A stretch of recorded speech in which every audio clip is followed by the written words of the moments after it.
여러분은 두 사진 중에 어떤 사진이 더 도시적인가요? 1번이요. 1번이요. 1번이요. 1번이 더 도시적으로. 왜 1번 사진이 도시적인가요? 좀 차갑다. 차갑다. 딱딱하다. 좀 더 단절돼 있는 느낌이고.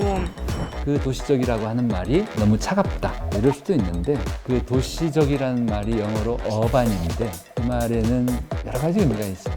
공동체적이다, 공적이다, 굉장히 좋은 뜻이 많이 있습니다. 우리가 그 도시적이라는 말을 좀 더 따뜻한 말로 바꿀 수도 있다.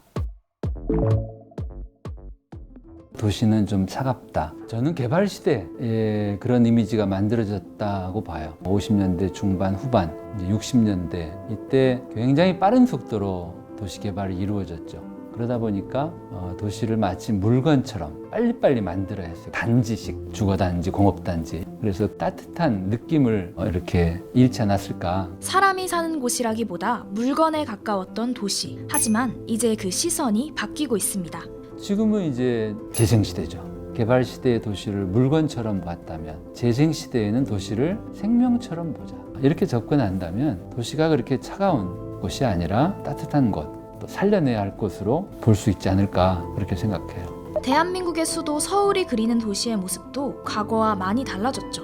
우선 환경이 최우선 과제 중 하나가 됐습니다. 그러니까 도시가 건강해야 시민도 건강할 수 있다. 전 세계 시민들이 함께 지금 풀어야 할 가장 무거운 엄중한 숙제는 저는 기후위기라고 생각해요.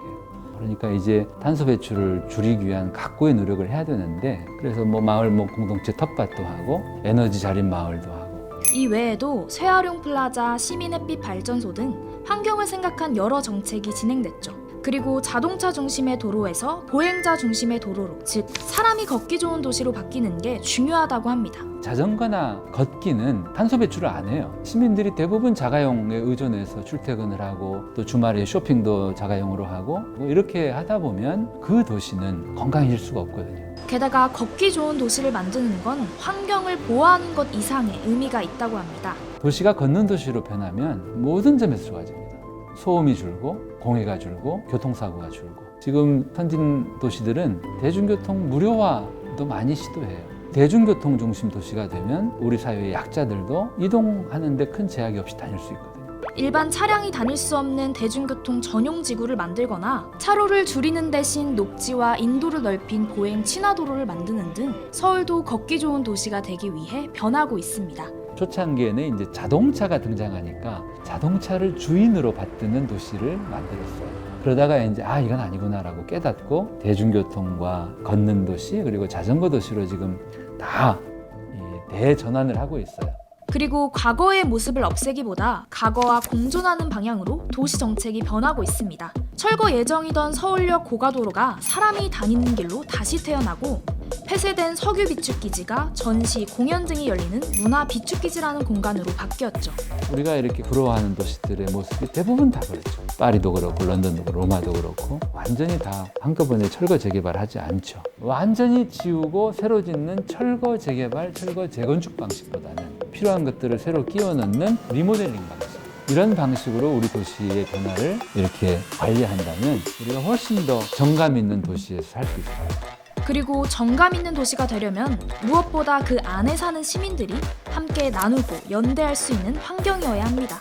그래서 자전거, 자동차, 주차장을 시민이 함께 공유하고 소외되는 사람이 없도록 각종 복지 서비스를 제공하고, 더 나아가 시민이 도시의 주인이 되는 방향으로 정책이 바뀌고 있죠. 지금 서울시가 2011년부터 했던 마을 공동체, 마을 정책 같은 게 저는 참 좋은 정책이라고 생각해요. 또 시민들이 직접 마을 계획을 세우기도 하고, 이게 저는 대단히 긍정적인 변화라고 생각해요. 선진국, 선진도시 별거 아니에요. 그 도시의 시민이 그 도시의 주인 역할을 당당히 하는 거죠. 이 외에도 이번에 공개된 서울 혁신백서를 보면 따뜻한 도시를 만들기 위해 시민이 직접 참여한 정책이 꽤 많습니다.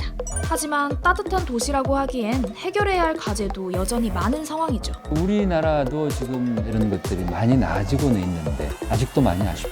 빈부격차, 또 지금 이 부동산 문제 때문에 청년들까지 지금 애가 타는 이런 문제들을 우리가 앓고 있죠. 그러니까 우리가 잘하는 것도 있지만 우리가 여전히 지금 풀어야 될 심각한 우리들의 병도 있다.